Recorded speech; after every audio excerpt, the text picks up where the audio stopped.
So what if I told you that those 2 agonizing hours you just spent sweating on the treadmill didn't actually burn fat, but like actively signaled your biology to aggressively store it? Yeah, that's a tough pill to swallow for a lot of people. Right. Today, we are basically tearing down the biggest lie in fitness because we all know the thermodynamic reality of energy balance. You know, if you consume more energy than you expend, you store it. Exactly, the whole calories in, calories out thing. But the thing is, your body is not a closed bomb calorimeter. It's this highly sensitive, incredibly reactive biological machine. And it's just constantly shifting its own internal calculus based on the signals you send it. It really is. So if you are like stuck in a weight loss plateau, doing 2 a days at the gym, eating like a bird, you don't need generic platitudes like sweat is fat crying. Mm. You need to understand the molecular reality of why your body has just thrown the emergency brake on your entire metabolism. Right, because the plateau is probably the most uh, misunderstood physiological state in modern health, I'd say. You feel like you're trapped in this biological black box. Oh, totally. You're putting in the work, the input is correct according to, every magazine article you've ever read, but the physical output completely stalls out. And it is so frustrating. It's maddening, and the reason for that stall isn't a lack of discipline, it's a fundamental misunderstanding of what energy expenditure actually looks like inside the human organism. So today, our mission for this deep dive is to completely rewire your mental model of human metabolism. Yes, we are going to deconstruct the exact mechanics of energy burning. Right. Exactly. We're going to look at the biological levers you were accidentally pulling and show you why trying to outwork your diet it's a guaranteed mathematical failure. So we're going to completely bypass the 101 level, eat less, move more lecture. You already know that. Instead, we're looking at the 4 distinct pillars of how your body actually allocates its daily energy budget. We're going to explore the neuroendocrine response to excessive cardio, the actual thermal cost of breaking down different foods, and the ultimate strategy for breaking a plateau. Which is shifting your focus from burning fuel to building a much, much bigger engine. Yes. If you're exhausted and frustrated, this deep dive is going to hand you the manual to your own metabolic machinery. Yes. So let's start with the grand illusion of the gym. Okay, so the gym is an incredible invention for musculoskeletal health, obviously, but it has completely distorted our perception of energy expenditure. How so? Well, when we talk about the calories outside of the metabolic ledger, the immediate psychological association is suffering. Oh, absolutely. Fluorescent lights, heavy breathing. Right, soreness, sweat. We have conflated the sensation of exhaustion with the biological process of fat oxidation, but equating local muscular fatigue with systemic energy depletion is a massive categorization error. I mean, I see this constantly. Someone calculates their total daily energy expenditure. Let's say it's an illustrative 2,000 calories for the sake of the math. Right, a nice round number. Exactly. And because they want to lose weight, they look at that 2,000 calorie figure as like an assignment. Yes, exactly. They think, I have to actively, consciously destroy 2,000 calories through sheer force of will. It just turns their entire relationship with physical activity into a transactional punishment. It's a punishment. Hmm. You eat a dense meal, you feel a spike of guilt, and you immediately calculate how many minutes you need to spend on the stair climber to, zero out the ledger. It's an incredibly pervasive mindset. It really is, but it is biologically nonsensical. The body does not operate like a debit card where you just swipe away the calories you consumed. Right. If you try to use the gym as your primary vehicle for energy expenditure, you are fighting a losing battle against your own evolutionary programming. Because you just can't generate enough output. You simply cannot generate enough sustained, conscious physical output to move the needle without triggering a cascade of compensatory mechanisms that will ultimately, shut down your progress. To me, treating your dedicated workout as the main driver of fat loss is like trying to pay off $1 million mortgage using only the loose coins you find in your couch cushions. That's a great way to put it. While, completely ignoring your massive 6-figure salary, you are digging your fingers into the upholstery, sweating, working incredibly hard to extract maybe 50 cents, completely oblivious to the massive deposits flowing through your bank account in the background. Right. The hour you spend agonizing on the elliptical is the couch cushion. Exactly. So we need to talk about the salary. And I'd actually take that analogy a step further. It's not just that digging in the couch cushions is inefficient. Okay. As we'll discuss later, if you dig in those cushions aggressively enough for long enough, your bank actually panics and freezes your main account. Oh, wow. Yeah. But to understand why that happens, we first need to look at the actual forensic accounting of your metabolism. We need to break down the specific percentages of where that daily energy budget is actually being spent. Right. So if the gym is just the loose change, where's the salary actually going? Walk us through the 60-30-10 rule. Okay. If I'm burning that illustrative 2,000 calories a day, where is the vast majority of that energy actually being utilized? The absolute giant in the room, accounting for roughly 60% of your total daily energy expenditure, is your basal metabolic rate, or BMR. Okay, BMR. Yeah. This is the baseline energy required to sustain life if you were in a comatose state. Out of a 2,000 calorie budget, 1,200 calories are spent just keeping the biological lights on. Just keeping the lights on. And I really want to emphasize what that actually means at a cellular level, because we tend to think of resting as like doing nothing. Right, sitting on the couch. Yeah, but cellular resting is violently active. You have trillions of cells, Yeah. and every single one of them operates these sodium-potassium pumps along their membranes to maintain electrical gradients. Yes. Those microscopic pumps alone consume about 20% of your BMR. It's incredible. Your brain, which is only about, what, 2% of your body weight? Roughly, yeah. It consumes 20% of your resting energy, just firing neurotransmitters and maintaining neural pathways.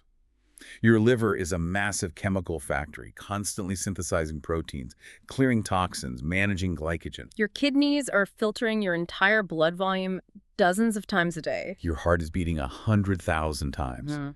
That internal, silent cellular machinery is just an absolute energy furnace. It is a staggering amount of biological work. So BMR is the foundation. Now, the remaining 40% of the pie is where people really get confused. Okay, so what's pillar number 2? Pillar number 2 is your dedicated exercise. You know, your time running, lifting, playing a sport. For the vast majority of people, this accounts for a surprisingly small sliver. How small? Roughly 15% of your daily expenditure. 15%. Yeah. So the thing we obsess over, the thing we buy special clothing for, the thing we structure our entire daily schedule around, represents a minor fraction of our total metabolic output. Precisely. And this is where the third pillar comes in, which also accounts for about 15%. This is non-exercise activity thermogenesis, or NEAT, N-E-A-T. This is the energy expended for everything we do that is not sleeping, eating, or sports-like exercise. Give me the full spectrum of NEAT, because a lot of people just think of walking from the car to the office, but it's much deeper than that, right? It encompasses everything from the macroscopic to the microscopic. Yes, it's walking up a flight of stairs or doing the dishes, but it's also maintaining your posture while sitting at a desk. Right. It's the micro adjustments your core makes when you stand. It's fidgeting, tapping your foot, gesturing with your hands while you speak, pacing while you're on a phone call. It even includes the unconscious muscle tonus your body maintains throughout the day. And the incredible thing about NEAT is that it is primarily fueled by fat oxidation, isn't it? It is, yeah. Because these are low-intensity, sustained movements, your body doesn't need to tap into the high-octane glycogen stores in your muscles.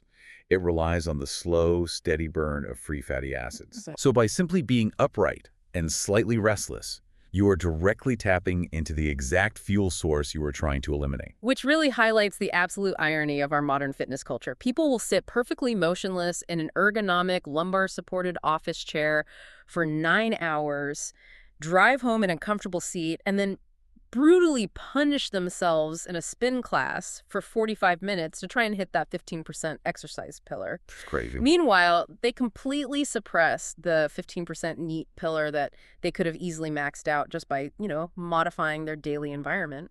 That is exactly what drives me crazy about the modern office environment. We have engineered physical effort completely out of our lives. You really have. Swivel chairs with wheels so we don't even have to stand up to reach a file cabinet.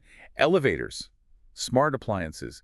We have outsourced our daily movement to machines, and then we have to pay a gym membership to try and buy that movement back in a condensed, highly stressful 1-hour window. And that condensed, highly stressful window is exactly where the math breaks down. Why is that? Because people see that their gym time only equals 15%, and their immediate logical conclusion is, well, I need to make it 30% or 50%. I just need to stay on the treadmill longer. Right, just outwork the math. But biology doesn't scale linearly like that. Well, before we get into the consequences of trying to force that 15% to grow, we have to touch on the final pillar, the last 10% of our energy expenditure. Ah, yes. And this one is fascinating because it proves that you have to spend money to make money, biologically speaking. Yeah. The thermic effect of food, or TEEF. Right. TEEF is the energy required to mechanically and chemically digest, absorb, and dispose of the nutrients you consume. Eating food actively burns calories. Which sounds like a dream. It does. On average, this makes up 10% of your daily burn. So out of a 2,000 calorie intake, 200 of those calories are essentially taxed right at the door just to process the meal. Correct. But that 10% is just an average, right? It assumes a mixed standard diet. The reality is that your TEEF is highly variable depending entirely on the molecular structure of what is on your plate. The variability is massive. If you consume a diet rich in complex whole foods, think lean proteins, fibrous vegetables, intact whole grains, you might hit that 10% or even exceed it. Yep. But if you are consuming ultra-processed foods, your TEEF plummets. It might drop to 5% or even 3%. Let's look at the biochemical mechanism there, because processed food is a buzzword that kind of loses its meaning sometimes. Sure. Think of your digestive tract like an industrial paper shredder. If you take a highly processed food, like a packaged pastry or a refined carbohydrate, you're essentially feeding a single sheet of cheap tissue paper into the shredder. It just slides right through. Exactly. The motor barely engages. Why? Because the factory already did the digesting for you. They stripped the fiber, they milled the grains into a microscopic powder, they broke down the complex structures. By the time it hits your stomach, it is essentially pre-digested.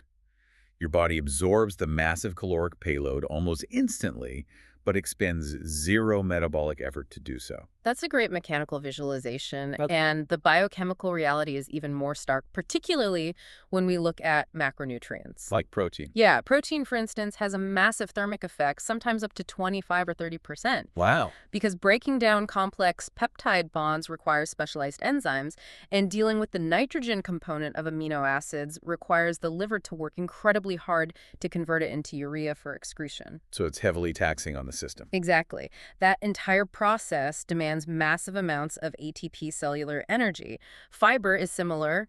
Your body cannot physically break down certain dietary fibers, so it employs the gut microbiome to ferment them, which again is an energy-intensive process. So, okay, if you restrict your calories to 1,500 a day, but those 1,500 calories are made up of protein shakes, processed snacks, and refined foods, you're not just taking in low-quality fuel. No, you're not. You are actively shrinking your total daily energy expenditure.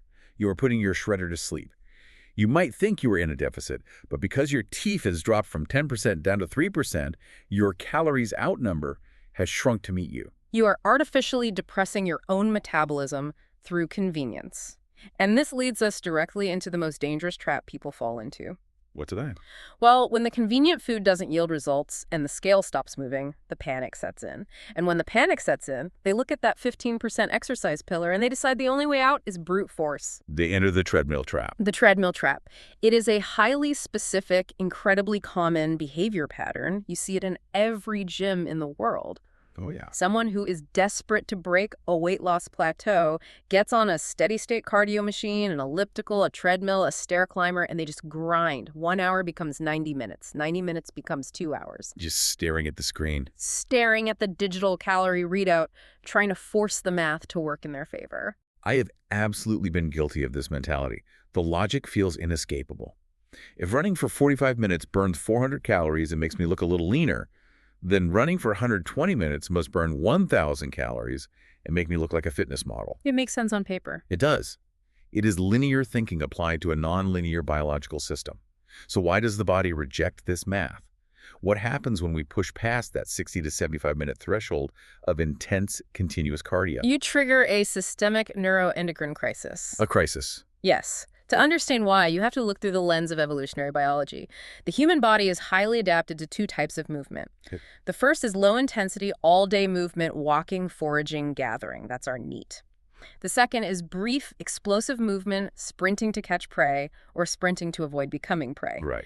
What the human body is categorically not adapted for is high-intensity, continuous output for 2 straight hours. Because in nature, if your heart rate is maxed out, and you are running as hard as you can for 120 minutes, you are in a horrific survival situation. You are in deep trouble. You are either tracking an animal that is outrunning you, and you are facing starvation, or a predator is relentlessly hunting you down. Either way, your central nervous system interprets that prolonged physical stress as an existential threat. Exactly. It initiates a massive stress response through the HPA axis, the hypothalamic pituitary adrenal axis. Your brain senses the prolonged exertion, assumes you are in a life or death, famine, or flight scenario, and signals your adrenal glands to flood your system with cortisol.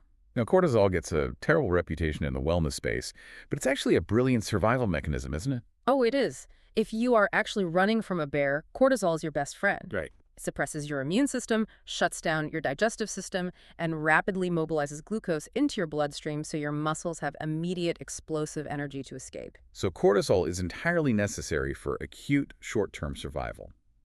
The problem arises when you artificially induce that state every single morning on a treadmill. Yes. Chronic cortisol elevation is disastrous for metabolism trying to shed body fat.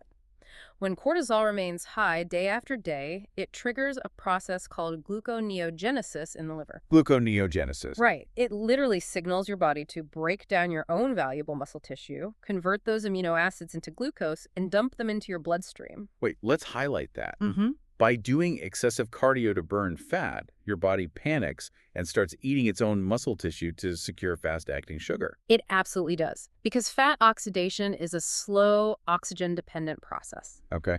When you are in a prolonged crisis, your body doesn't trust the slow process. It wants fast sugar, so it breaks down muscle. That is wow. But it gets worse because your blood sugar is now constantly elevated from the cortisol. Your pancreas has to pump out insulin to manage it.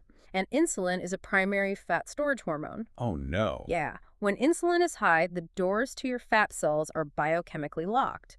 An enzyme called hormone-sensitive lipase, which is responsible for releasing stored fat, is actively suppressed. This is the ultimate biological betrayal. You are sweating, you are exhausted, your lungs are burning, and you are staring at a machine telling you that you burned 800 calories. But internally, your body has locked away your subcutaneous fat reserves, initiated the breakdown of your skeletal muscle, and flooded your system with stress hormones. You are signaling to your biology, times are terribly hard, famine is imminent, hold on to every ounce of adipose tissue we have. You are actively training your body to become a hyper-efficient fat-hoarding machine.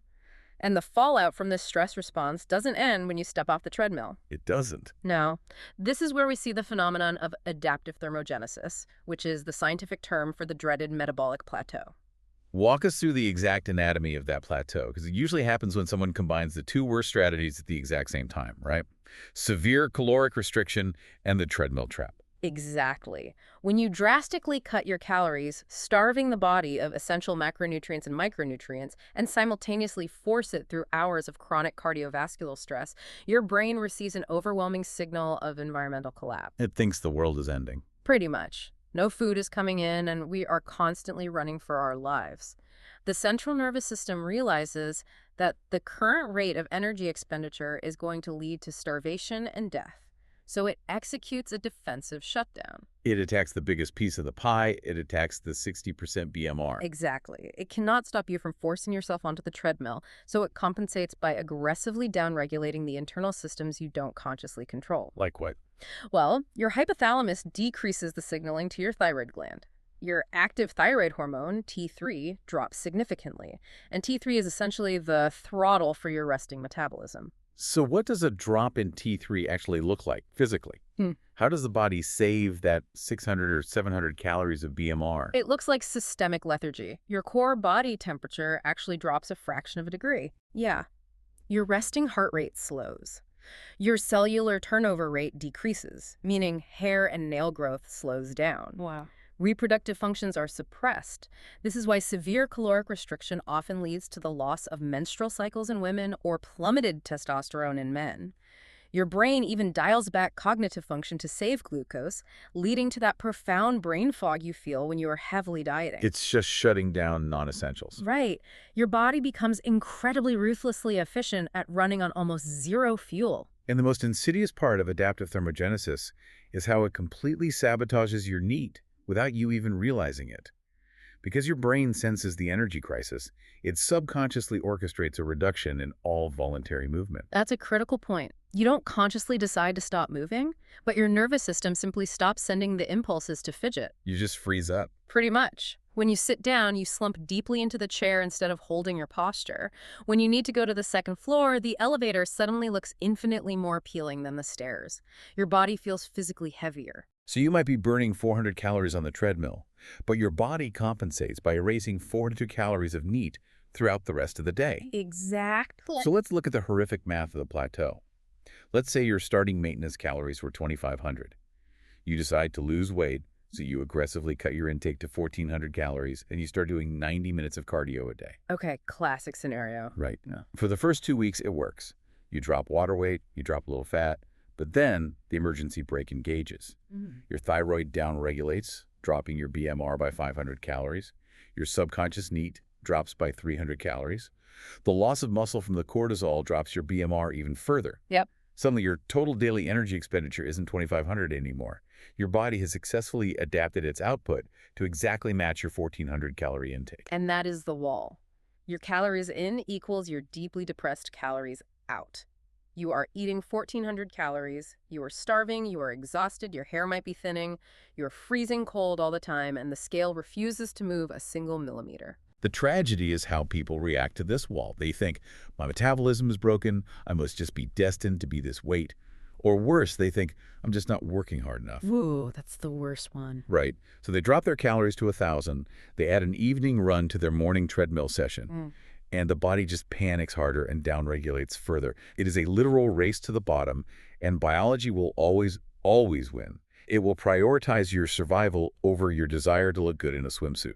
You cannot win a war of attrition against your own hypothalamus. You just can't. To break a plateau, you have to completely reverse the signaling. You have to convince your nervous system that the environment is safe, that food is plentiful, and that the crisis is over. Which feels completely counterintuitive to someone terrified of gaining weight. You were telling them they have to eat more and run less. Basically, yeah. But how do we actually fix the damage?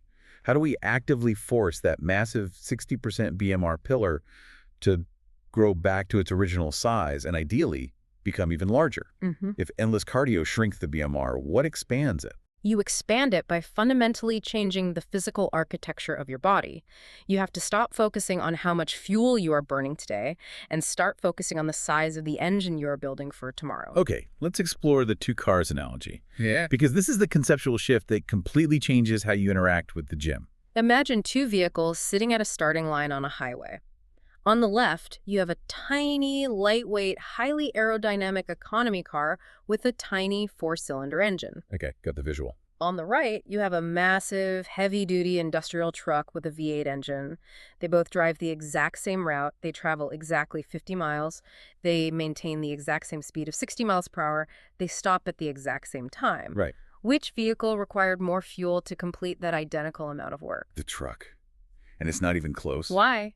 The external work performed was mathematically identical.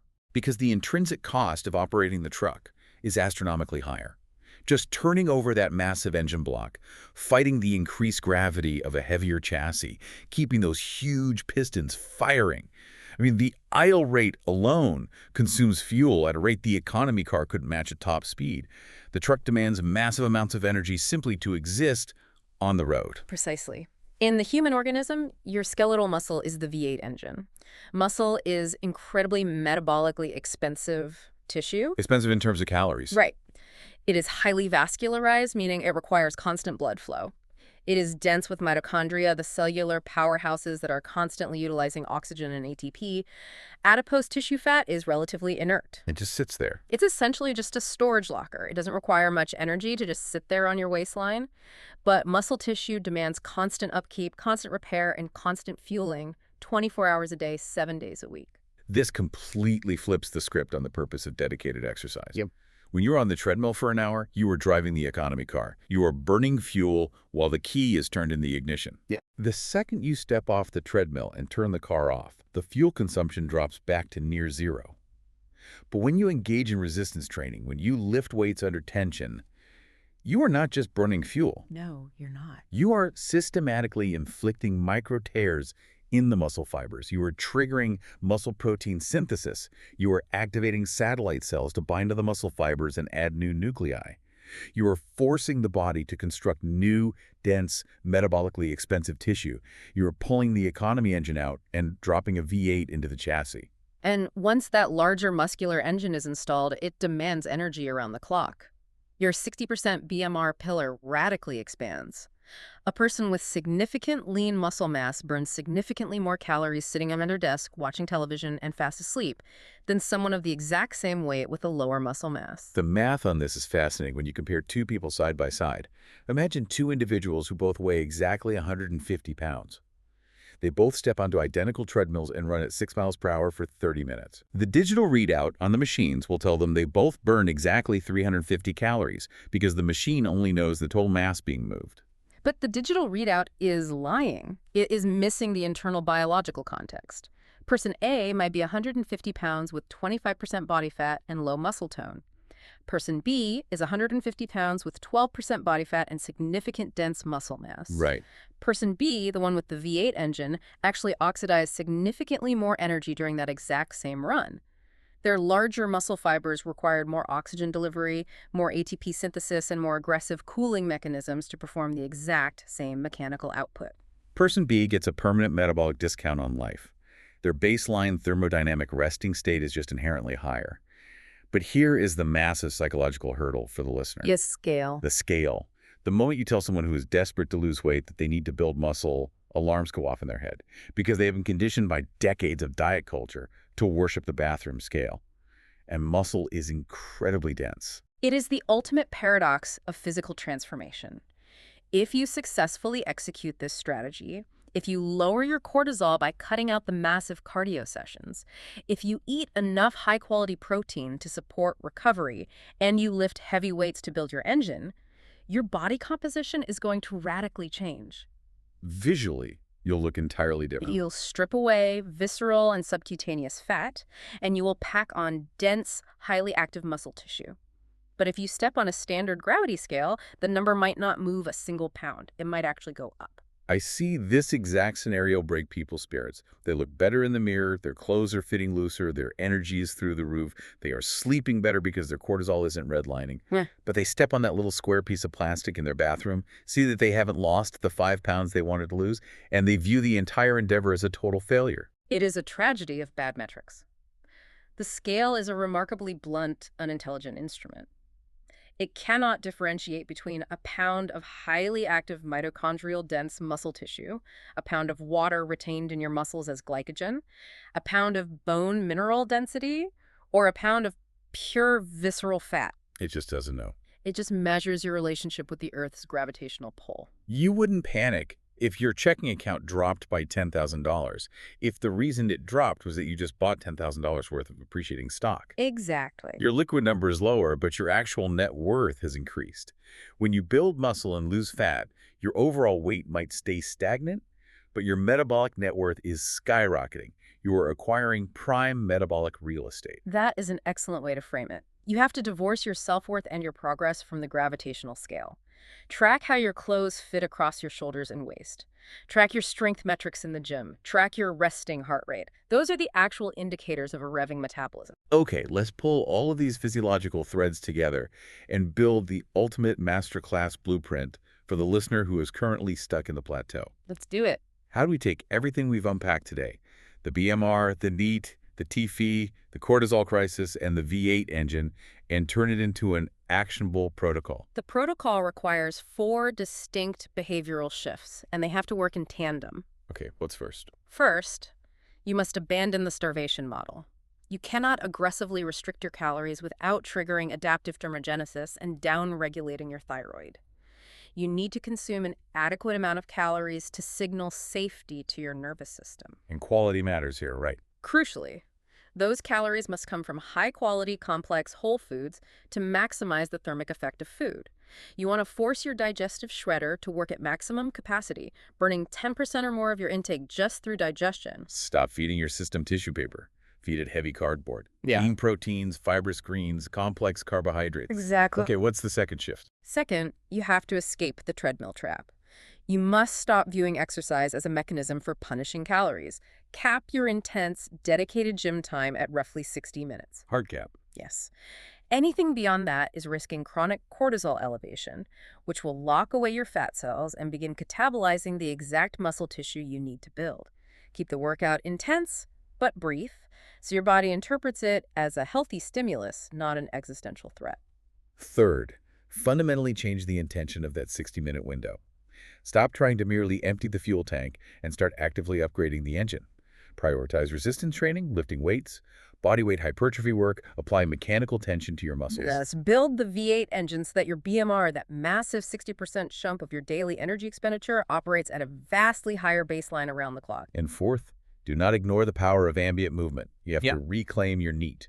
We established that general daily movement accounts for the exact same 15% of your energy budget as a brutal gym session. Yeah. So you have to stop sitting perfectly still for 23 hours a day just because you worked out for 1 hour. Which brings up a fascinating structural question about how we live.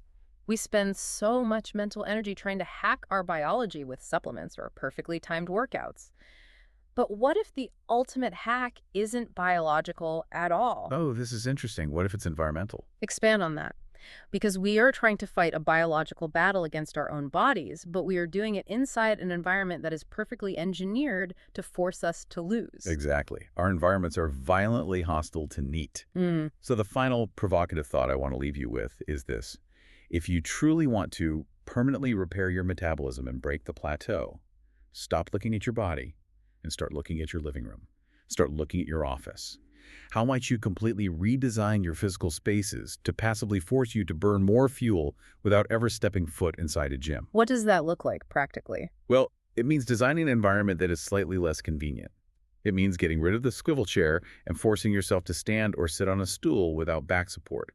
It means putting the printer across the office so you are forced to walk to it. I love that. It means never having a trash can within arm's reach of your desk. It means taking the batteries out of the TV remote so you have to walk across the room to change the channel. That's a little extreme, but I see the point. It sounds trivial, but if you re-engineer your environment to passively demand continuous, low-level physical engagement, you will effortlessly maximize that 15% needed pillar. You turn your entire life into a low-grade metabolic furnace. Stop trying to be the exhausted hamster running endlessly on the wheel and become the master mechanic building a superior machine. Understand the math, respect your biology, and build the engine. We are wrapping up this deep dive, but the blueprint is in your hands now. Go build the truck.